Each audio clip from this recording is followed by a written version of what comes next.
What sets TF2 apart from other games in the eyes of many is its movement. Being more mobile and simply traversing maps in new ways is rewarding in and of itself.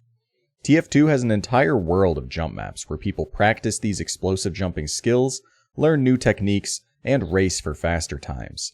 Most people, including new jumpers, tend to play Soldier, who's not only the most represented in jump, but also the class which uses their explosive jumping the most often in-game. Today I want to focus on rocket jumping's little brother, sticky jumping, and give an introduction and explanation to the skills and techniques behind Demo's premier movement option to help new jumpers get their feet wet and understand what to expect. For starters, Demo has many different movement options, from simple grenade roller jumps, to trimping, to pre-placed Scottish resistance jumps, to loose cannon Airpogo. The class has a diversity of weapons offering advanced movement. However, I'm going to focus in on just sticky jumping with stock stickies, simply because, with the exception of being allowed stock pipes as well, that's the restriction on the primary jump network, the Tempest network. And the sticky bomb launcher is also what the vast majority of demo maps are designed for. I'm going to split things up between the fundamental techniques and more specialized or archetypical ones. These aren't official distinctions or even widely accepted, but rather what I find to be an easier way to present the interconnected and nebulous web of techniques that make up demo jumping. Sound good? Then let's get right into it. Let's start with the fundamental skills of sticky jumping. These are the building blocks and foundation on which more advanced techniques are built off of. Having a strong grasp on the fundamentals is key to being a successful demo jumper. Perhaps the most important skill to learn in a source game, especially a source movement game mode, is airstrafing. To put things simply, don't just think of airstrafing as a way to turn in the air, but instead as a way to convert movement in one direction into another direction in the air. I think this distinction helps to understand the underlying mechanics rather than just memorize keys to press. Almost every airstrafing tutorial will tell you to release W, hold either A or D, and then turn your mouse in that same direction. This is all accurate because holding that key applies an acceleration vector in that direction, and turning your mouse makes that vector continuously convert your forward momentum into that direction. I'm trying to be particular with my phrasing here because I think being able to understand what's actually happening underneath the surface will help you figure out how to strafe properly by taking your movement speed and direction into account for how to aim and how quickly you can even turn. On top of this, you can strafe in more ways than just side to side. One useful technique for harder demo jumping is a W strafe, which functions the same as A or D, but instead of moving forward, you're moving to your side. W strafing has the benefit of letting you aim where you're landing, which can be nice on some jumps. Overall, strafing is a really important technique to understand, and in harder sticky jumping, it's really tested. But for a beginner, just think about what keys you should or shouldn't be pressing for how you want to strafe, and with some practice, airstrafing will become second nature. With airstrafing done, now it's time to get demo specific. Starting off with a single sticky. Off of one sticky, you can do a normal jump just by crouching, jumping, and detonating all at the same time. And you can do all the normal things a soldier might do as well, like a speed shot or a C-tap. But these are used few and far between on demo. What is common, however, is a crouch det. A crouch det is when you do all the normal steps for a regular sticky jump, except actually jumping. By only crouching and detting, you set up a lower flying, predictable jump that's often the preferred start for a chain of stickies. Crouch dets are pretty versatile in how high or far you go, depending on where you are relative to the sticky. And getting a feel for crouch dets is simply a matter of practice to get some experience with them. Overall, knowing when you want to crouch det or do a normal jump, as well as getting the most out of a single, is an often overlooked but nonetheless foundational skill of sticky jumping. With singles out of the way, let's talk doubles. A pair of stickies can be jumped off of or crouched at in the same ways as a single, but of course launch you much further. A good portion of easy demo jumping can be accomplished with a good double and some strafing, especially on soldier-intended maps. Now, a small word of caution when using doubles because it is possible to die to them, which in most cases will reset your run. While it is technically possible to die to a double simply if they're very close together and you manage to take maximum damage, this isn't something I've ever seen myself. But if you are careless with doubles while in shallow water, try to C-tap them, or crouch bounce on them, then you can die. So, when you're trying to catch yourself with a double, think more about cushioning your fall with them rather than detonating as you're hitting the ground, and you should be fine. Other than that, just like with singles, putting in practice to get the feel for doubles is going to pay dividends. At this point, we may as well just add one more and talk about triples. Triples in any form are inherently dangerous because it's very easy to die to them if you don't respect their space. But if you stand sufficiently far away from a cluster of 3 stickies, you can survive the blast and go much further than a double. Of course, since you are forced to position yourself so delicately, you won't have the same versatility as a double, reserving regular triples for when you just want to go really far really fast. I say regular triple because there's a more specific way to jump off of 3 stickies called a tick triple. Tick triples are a bit strange since they depend on what jump plugins you're using. A server on Tempest will give you full health every tick, thus the name. So with this functionally instant health regen, as long as you don't take more than your full health at once, then you can survive anything. As such, to perform a tick triple, you just need to have 2 stickies ready while firing a third. And as the third sticky is just about ready to blow, you detonate the pair, get the regen, and detonate the last sticky while still in range. It sounds more complicated to execute than it actually is, but tick triples are basically just a more versatile, more dangerous way to use a triple with a timing component. As with anything related to jump, practice is important, but rest assured you will be dying to triples until you don't. Have fun! Okay, so you can jump off of 1, 2, and sometimes even 3 stickies. Great. Now what? Well, this is where we get into a little more than just plopping stickies on the ground and jumping off of them. And we're starting off with pre's. Pre stands for prefire, and it's a technique of pre-firing a sticky in the air, jumping while the pre is still arming, and detonating off of the pre mid-air for an even further jump. Just getting a pre to hit you at all is not that difficult. But getting a pre to do exactly what you want is going to take a fair amount of experience since it requires feeling out where you're going off of the stickies on the floor, whether it be a single, double, or triple, and knowing where to aim your pre based on that expected trajectory. Crouch dets of course come in handy for pre's because the predictability makes aiming pre's easier. The biggest mistake I see among beginners is deading too early or just shooting their pre's too late. You can really put some hang time on them and line things up patiently. As long as you're deading your stickies any time before your pre is armed, then you should be able to hit it. The rest is just practice. Pre's are an easy, impressive looking technique that takes a lot of practice to master, and single pre's and double pre's are some of the most foundational skills in demo jumping. On now to Pogo. As the name implies, Pogo as a technique is just repeatedly placing and detonating stickies to remain suspended above the ground. Sticky pogoing on the floor is quite straightforward, but if you're completely new to it, don't be discouraged if you fail because there are a couple tricks to it.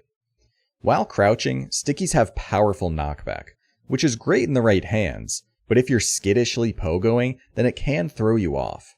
So a huge component of sticky pogoing is just practicing enough to get an intuitive feel for how you react to your sticky's knockback based on where you are and where it is. In a simple sticky pogo, just one sticky is enough to catch almost anything, so being able to anticipate where you're going and have a sticky there will save any would-be fails.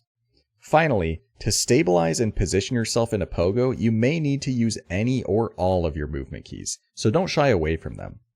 The next big component of a sticky pogo is rhythm. In many cases, your pogos won't fall into a perfect rhythm, which is totally fine. You're actually afforded a lot of time with which you can readjust using your movement keys or even airstrafing. And if you have a stable pogo going, you can actually fit in an extra sticky, making a double. Being able to double off of a basic sticky pogo is what sets apart sticky pogos from rocket pogos, and you can use them to jump from platform to platform without ever touching the ground. A quick tip concerning the rhythm of a pogo: if you find yourself in an irregular pogo that's too awkward to set up a double because one sticky sends you really high and the other just barely catches you, then there are a couple ways to stabilize. First, you can set a sticky more to your side to turn some of that vertical velocity into horizontal and hopefully shave off some height. Second, you can uncrouch for one of the stickies to reduce your height on that jump. Uncrouching makes you take much less knockback, and it's a useful tool for steadying a sticky pogo. Once you get more familiar with pogoing, you can tweak the timings even more to make micro adjustments, whether that be waiting just a little longer before deading so you come closer to your sticky when you need to cross a gap, or deading a little earlier to try and stabilize.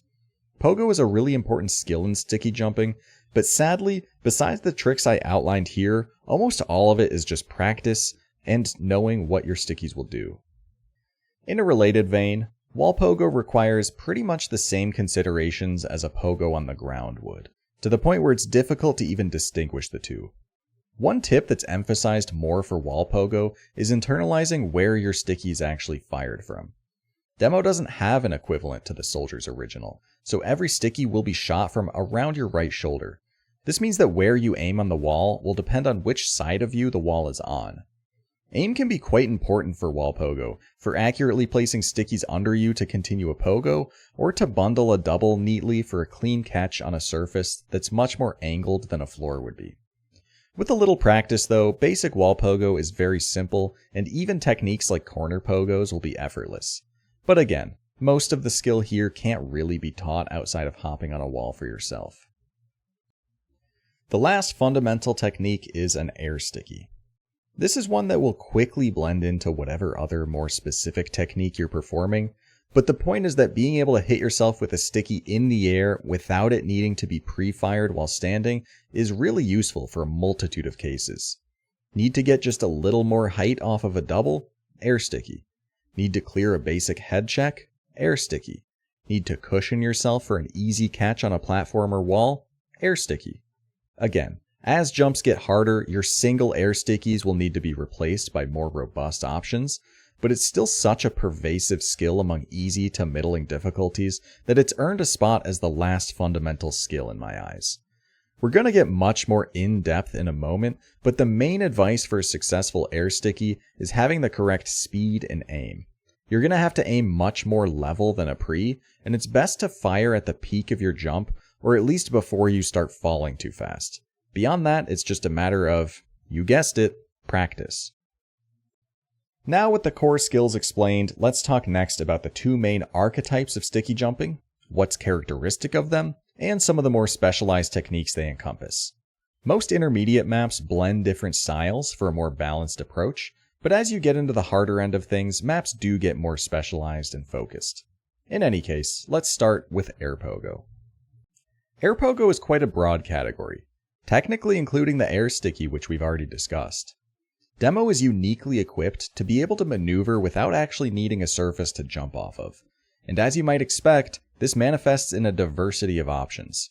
Airpogo jumps can take a variety of forms, but a main characteristic of hardline Airpogo is large spaces with little or nothing to pogo on, truly putting one's mastery of flight to the test. Now the elephant in the room amongst non-jumpers when Airpogo, or even demo jumping in general, is discussed, is sadly not just how cool it looks to the layman, but rather the prevalent use of assisting commands, namely a speedometer and third person. I don't use third person and I don't have plans to, but I also don't have plans not to, because it's what enables you to actually see your stickies during long Airpogo sections, which would otherwise be mostly out of view, leaving you to rely solely on feel. This of course is possible with an immense amount of effort, but the consistency, and more critically, the information that these commands offer is what makes them, understandably, so popular for the most difficult of Airpogo. That being said, most of these techniques are really no more difficult in first person with a little practice in their basic forms, so don't feel excluded if you don't want to use third person. Speaking of, what are these techniques anyway? Well, for starters, we have an Airdouble. If anyone's familiar with a sticky sync, the mechanics are similar, with the goal of localizing two stickies to one spot, in this case to jump off of. This is done by arcing your first pre-fired sticky higher, then firing your second sticky lower after jumping.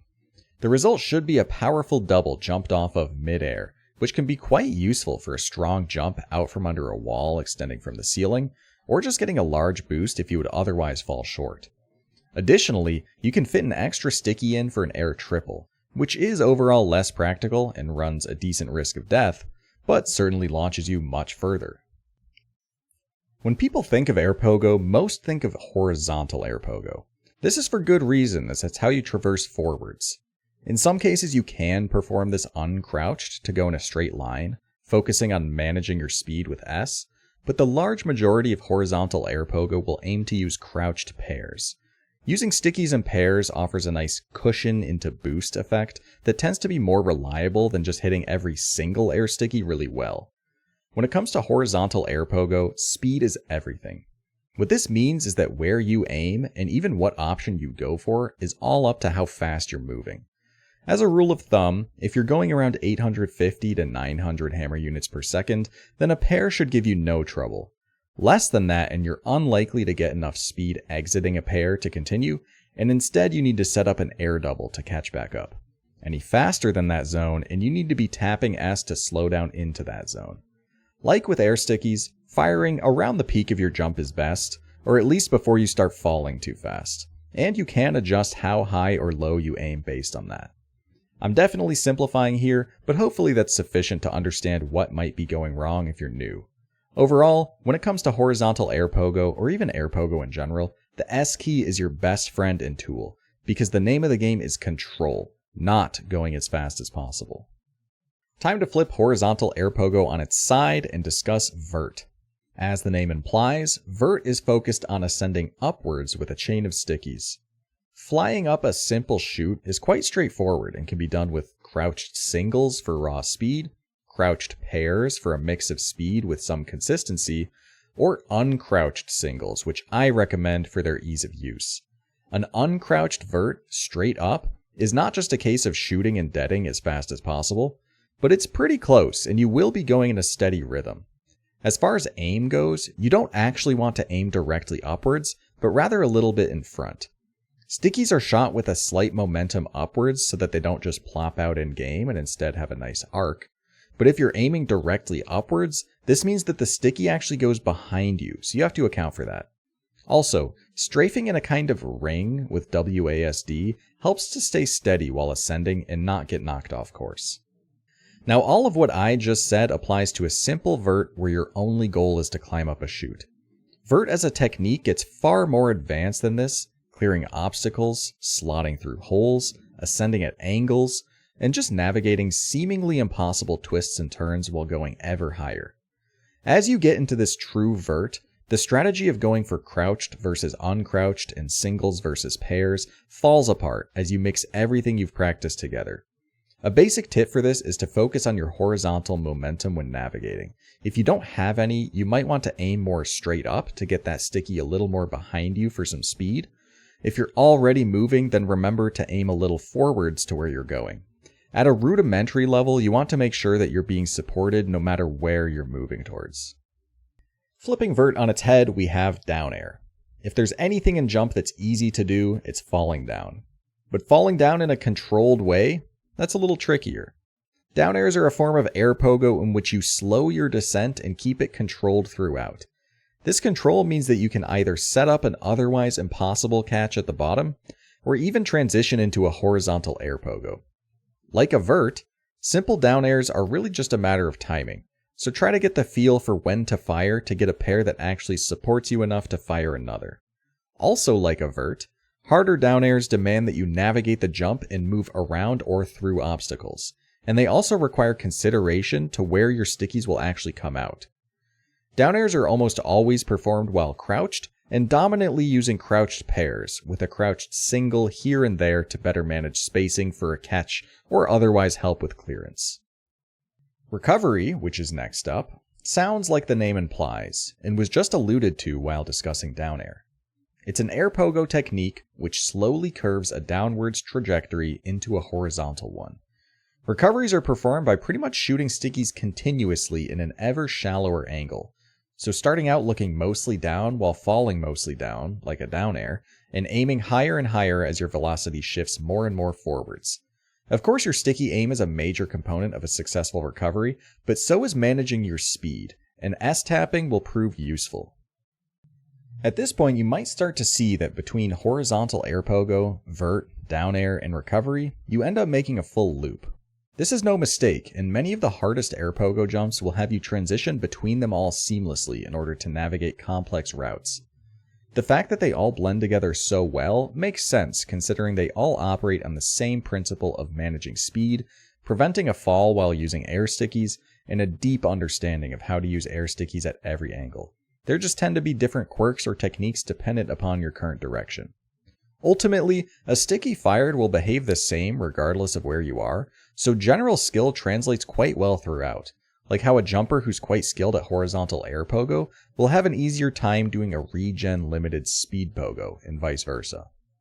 Now on to the other archetype, Pogo. I know what you're thinking, but you already talked about Pogo and said it was easy. Yes, I did, and it is easy, but now I'm talking about Pogo as an archetype, sometimes called hard Pogo, rather than sticky Pogo as a technique. Since Pogoing as a demo is usually quite easy and versatile, as Pogo gets harder, it introduces new factors to disrupt the normal flow of things. This usually translates to unfamiliar surfaces, tight spaces, even tighter strafes, and often longer jumps where endurance and consistency are truly tested. Honestly, most of what I'm about to cover for Pogo aren't actually techniques so much as jump conventions, because if you thought Airpogo all blended together nebulously, it's got nothing on Pogo. Sometimes Pogo gets cramped, so much so that your normal crouched Pogo will have you smashing your head on the ceiling and falling. For those that are really skilled, many of these sections can be sped through with fast, low-flying crouched Pogo, but for the slow and steady jumpers, uncrouched Pogo can be the trick. Stickies are powerful enough that even fully uncrouched, you can still maintain a steady Pogo and maneuver around. This does require attention and experience, however, as it's much easier to fall. But for long sections with a low ceiling, it can help a lot. On top of this, you'll find often that you need to transition between two platforms or walls that are just far enough apart that a strong single doesn't always do the job, but a double is hard to control. In many of these cases, an uncrouched double is a happy medium that sends you far enough while still being very manageable. So next time you encounter a jump where the room you have or the distance you need to clear is a bit delicate, consider if releasing the crouch key may be your solution. Let's talk about phase. If a wall or surface is phase, it means that you can sticky it and jump off of it like a normal surface, but you phase right through it. At a fundamental level, phase Wallpogo is more difficult than basic Wallpogo because you're unable to just strafe into the wall you're jumping on to stabilize. This means phase may require your full attention throughout because often you have to offset yourself enough from the wall that you aren't just inside of it and can properly shoot stickies under you, while also preventing that offset from throwing you off the wall as your stickies want to launch you away from it. Even Wallpogo aside, phase opens up new possibilities in how you traverse maps, whether that be delicately catching on a phase wall only to jump right through it and double off of the other side, or tease apart a way to progress past a crisscross of intersecting phase surfaces. The biggest part of getting better at phase is getting better at stabilizing your pogo movement with W, A, S, and D. Next up we have Slant. Honestly, jumpers are pretty decent at naming things because yet again, slant is in the name. Slanted walls. The issue with slant is quite simple. When you jump off of a sticky to continue pogoing on the wall, the slanted surface also pushes you away from the wall. Easy, right? Well, in some cases, slant is quite manageable and can be climbed up, down, and around like a normal wall. But as the slanted angles get more extreme, you won't be able to sustain on them at all, and you're just hoping to fit a double on them by the time you get there and to jump right off. What makes slant more mechanically difficult to deal with than regular Wallpogo is twofold. On one hand, you require extra care to strafe back into the wall, often requiring you to strafe to the sides to get back, similar to what a soldier might do in difficult soldier Wallpogo. And on the other hand, just like how sticky aim is harder on a wall than a floor for beginners, because the wall is at a different angle which translates crosshair aim to sticky placement in a stronger way, the same effect is even more pronounced in slant, where it's quite easy to misplace a sticky and fail because your crosshair was slightly off. Once your brain clicks for slant, it'll become much more approachable, but if your only experience is Wallpogo, then slant might stump you for a bit. On now to Playerclip and High Tele. Playerclip is the name of a brush and hammer that prevents players from passing but not projectiles. In a jump context, a Playerclip denotes either an obstacle that needs to be strafed around or over, or it's a style of Wallpogo where the wall you can sticky jump on is offset from the wall you bump into. I almost lumped the latter in with Slant because mechanically you treat the two similarly. A sticky that's further away from you horizontally will push you away from the wall, like how Slant pushes you away. And there can be varying degrees of Playerclip from very close to very far, just like the literal varying degrees of Slant. High Tele, yet again, is exactly what it sounds like. It's just a higher than usual teleport trigger. While High Tele is technically different from a hammer and map making perspective, it's basically just Playerclip for the floor. High Tele is far easier to explain and deal with. You need to det earlier and have less time and room to work with. Holes are a staple of Pogo. You go up them, you go down them, you skirt through them. The smaller the hole, the harder it is to jump up, down, or through. Simple, yet so many applications. For example, a hole cut out in the ceiling, which is your only door to continue the jump. In these cases, the main skill for you to focus on is getting the correct launch angle from your double, or whatever you're jumping off of, to go through without hitting the ceiling and falling. On the other hand, you may need to descend through a hole only to transition onto a wider wall, which presents the challenge of getting enough speed to reach without accidentally bonking your head and falling. A final, and pretty difficult example, is one in which instead of jumping across or out of a hole, you have to slowly pogo through one, either up or down. These jumps get really hard when the hole is offset from the wall you're jumping on, or use irregular shapes, forcing you to jump while very far away from your stickies, much like a Playerclip. Unfortunately, holes are just too diverse to have catch-all advice, but they're pervasive enough to be considered a convention of demo Pogo, and having strong Pogo fundamentals will help make quick work of them. Finally, most importantly, and most oversimplified, are catches. This is the big one, because Pogo is not just a slow and steady progression through a jump. Very often, Pogo jumps will have a crux, some maneuver, whether it be a large strafe around an unstickyable obstruction, a transition from a wall to a displaced wall below, a low jump just under a head check, simply any of Pogo's diverse options that require you to commit, to send yourself past the point of no return where the comfort of a sticky is not yet awaiting you. In all of these cases, but one thing protects you against the failure of a Tele trigger, and it's called a catch. I've been talking about catches throughout because they have such an important role in Pogo and sticky jumping in general.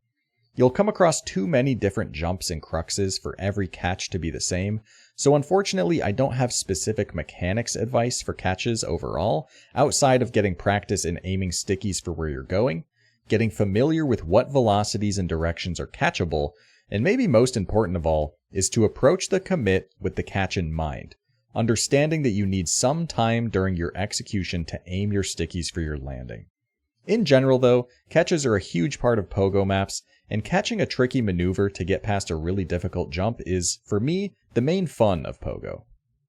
Now we finally reached the end of my share of the topic, but what if I told you that I really just scratched the surface of what sticky jumping has to offer? Have you even heard of a tick quad? What about diagonal Airpogo, sometimes called 45-degree Airpogo? No? Well, you're in luck because there's a much more in-depth video by Scoob which covers everything from the basics to Pogo techniques that only appear on a handful of jumps total, all explained by an elite demo jumper who knows his stuff. So if you want more detail or greater scope on the subject, definitely check it out. To wrap things up here, my motivation for talking about sticky jumping is twofold. First is that sticky jumping is just fun and interesting, and that makes me want to share with people. Second is because, like many others, I didn't really know what to expect from demo jumping and just joined a server and started playing. Well, without that guidance, I ended up playing many soldier-intended jump maps, which not only taught me some bad habits, but were far less intuitive and just less enjoyable overall. To help anyone else avoid that mistake, you'll notice some map names scrolling by. These are some basic demo-intended map recommendations, loosely sorted by what you might expect on them. My personal favorites are highlighted in gold, by the way. So next time you're looking to play something, why not join that jump server, boot up Momentum Mod, or load that map locally and give sticky jumping a try. You might just like it. That's all from me though. I hope you enjoyed, hope you learned something, and I hope you have a good one.